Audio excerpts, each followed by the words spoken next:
پیغمبر فرمانے میں نے دعا کی اس کی زندگی نہیں، اللہ کی بارگاہ میں اس کے لیے دعا بھی نہیں کر سکتی چونکہ اس کی زندگی ہے ہی نہیں۔ اور وہ دیکھ رہے ہیں کہ مولا عباس اس وقت حاضر ہو کے رسول خدا سے کہہ رہے ہیں کہ یا یہ زندہ ہو جائے یا مجھ سے باب الحوائج کا لقب لے لیں۔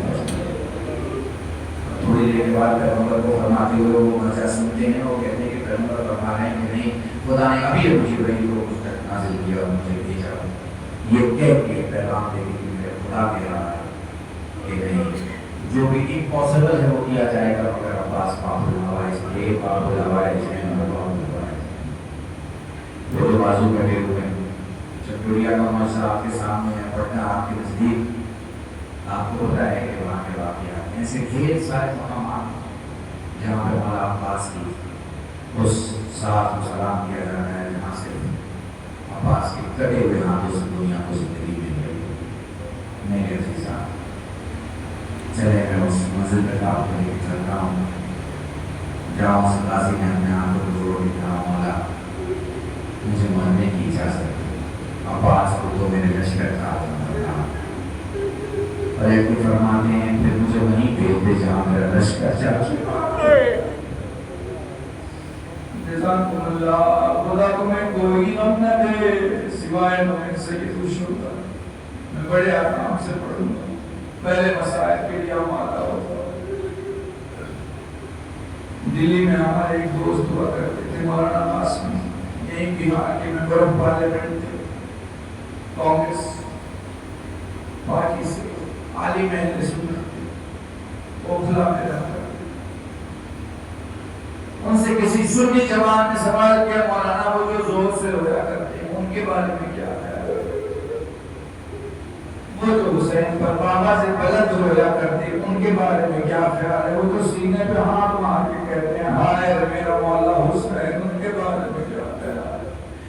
مولانا پلٹ کے سوال کرتے ہیں تم نے مرحوم کے میت کو گھر کے باہر دیکھا ہے؟ جوان کے ہاں دیکھا ہے۔ کیا تم نے میتوں کو گھر کے اندر بھی جاتے دیکھا ہے؟ بولے ہاں اندر جاتے دیکھا۔ یہ بتا باہر کیسی گریے کی آواز ہوتی ہے؟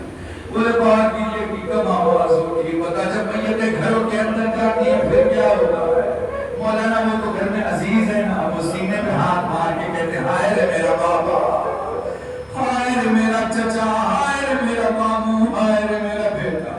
وہ کہنے لگے سمجھ میں آ گیا، سینے پہ ہاتھ وہی مارتا ہے جو حسین کا سب سے قریبی ہو، جو حسین کو اپنا سب سے قریبی مانتا ہو۔ 35 سال کی خطابت میں پچھلے 22-23 سال سے جملہ پڑھ رہا ہوں، جب بھی کوئی مر جاتا ہے 3 قسم کے رونے والے ہیں، ایک گلی والا روتا ہے، ایک پڑوس والا روتا ہے اور ایک گھر والا روتا ہے۔ خدا نہ کرے تم حسین پر گلی والوں کی طرح ہو، خدا نہ کرے تم حسین پر پڑوس والوں کی طرح ہو، حسین پر جب بھی رو گھر والوں کی طرح رو، کہ گھر والے ڈھاڑے باہر کے روتے ہیں، گھر والے بڑی بے بسی میں روتے ہیں، گھر والے بڑی بے بسی میں روتے ہیں۔ سائل سوال کرتا ہے مولا کیسے روئیں؟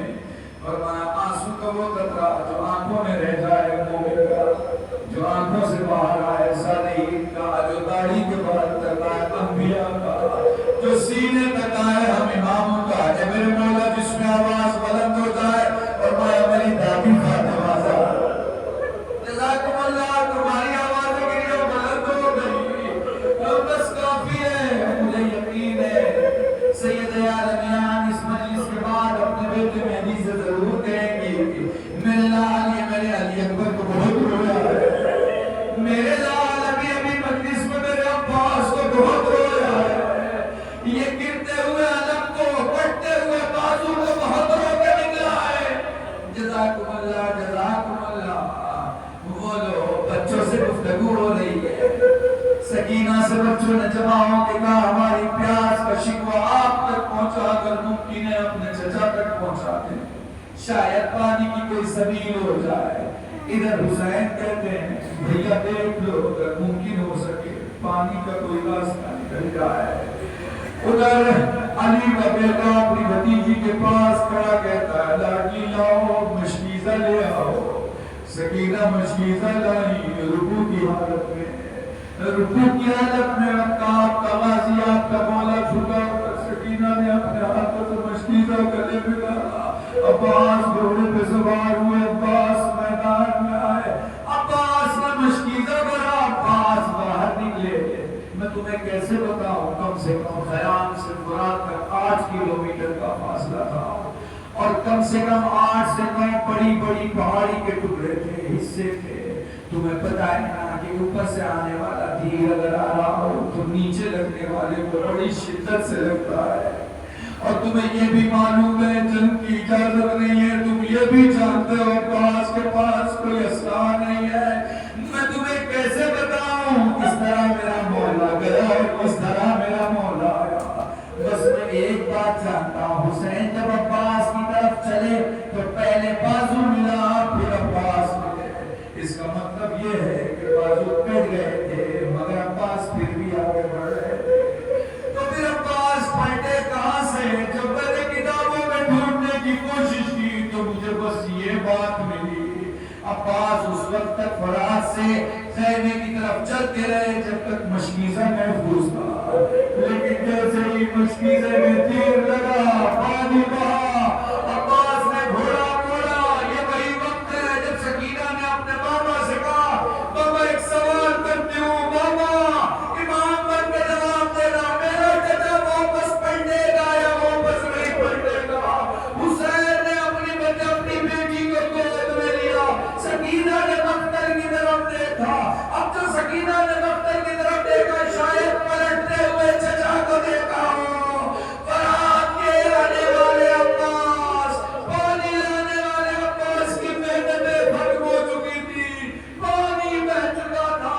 وہ جن آنکھوں میں جلال ہوا کرتا تھا نا، اب ان میں حسرت بچی تھی، ایک کاش پانی پہنچا سکوں۔ جزاک اللہ، جزاک اللہ، خدا تمہیں کوئی غم نہ دے سوائے ہمیں سید الشہداء کے۔ جناب عباس پلٹے ایک مقام پر، گرز لگا، گرز لگا، گرز لگتے ہی مولا عباس زمین پہ آ گئے۔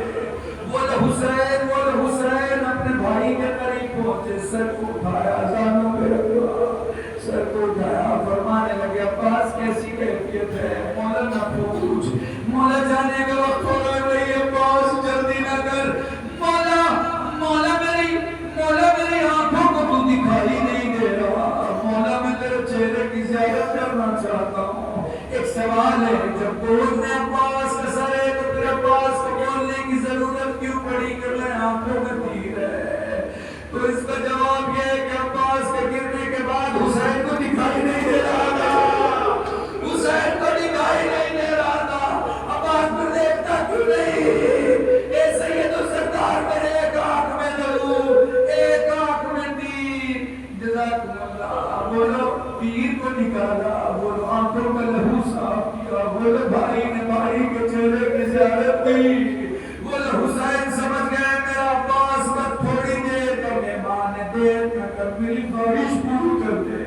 اے میرے مولا کیا خواہش ہے عباس؟ تم نے بچپن سے مجھے بھائی کہہ کے نہیں پکارا، اے بلا میں بھائی نے بھائی کو بھائی کہہ کے پکارا، ہائے آواز گونجی، یہ عباس کی آخری آواز تھی، یا غازی، پھر معلوم نہیں بس تاریخ کے دن ہے میں کا پردہ اٹھا، گریے کا شور ہوا، شاید ایک سے ایک بچی چند بچیوں کے بیچ میں کھڑی ہو کے کہہ رہی ہو، اے بچیوں معاف کرنا، علم آیا لیکن مشکیزہ بھرا ہوا نہیں آیا، میرا چچا خیمے میں نہیں آیا۔